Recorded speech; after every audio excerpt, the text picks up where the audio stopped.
চীনের সামরিক বাহিনী হানা দিচ্ছে, বিভিন্ন রকম প্ররোচনা দিচ্ছে, যে কোনো দিন যুদ্ধ বাঁধতে পারে। এবার সরাসরি আরও একটি যুদ্ধের আভাস দেখা যাচ্ছে চীন ভারতের মধ্যে, যা বিশ্বের জন্য আরেকটা হুমকি স্বরূপ। ভারতের 60 কিলোমিটার এলাকা দখল করে ফেলেছে চীন, আর এই 60 কিলোমিটার হচ্ছে কিছুদিন থেকে আলোচনার তুঙ্গে থাকা ভারতের 7 সিস্টার্সের অন্তর্গত অরুণাচলের। চীনারা শুধু দখল করেই ক্ষান্ত হয়নি, তারা সেখানে ঘাঁটিও বানিয়েছে।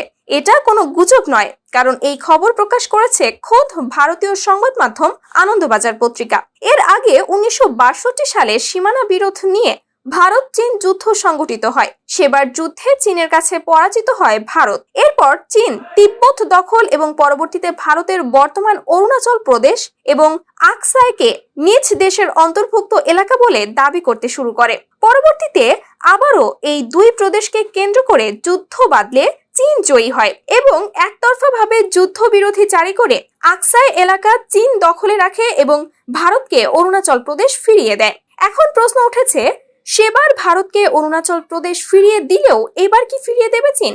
এর আগে গত বৃহস্পতিবার ভারতের প্রতিরক্ষা মন্ত্রী রাজনাথ সিং চীন সীমান্ত এবং অন্যান্য প্রতিবেশীদের পরিস্থিতির ওপরে বিস্তৃত এবং গভীর পর্যালোচনা করতে কমান্ডোদের আহ্বান করেছিলেন। পাশাপাশি বাংলাদেশের চলমান পরিস্থিতি পর্যালোচনা করতে সামরিক বাহিনীর শীর্ষ কমান্ডদের নির্দেশ দেন তিনি। ওই ঘটনার 2 দিন পরেই ভারতীয় ভূখণ্ড দখলের খবর এলো।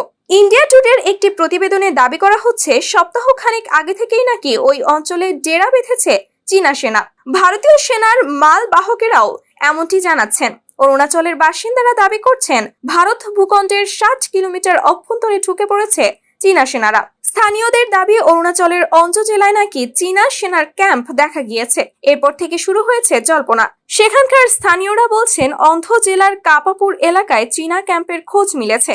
চীনা ক্যাম্পটি ম্যাকমোহন লাইন থেকে 60 কিলোমিটার দূরে হাজি গ্রামের খুব কাছেই অবস্থিত।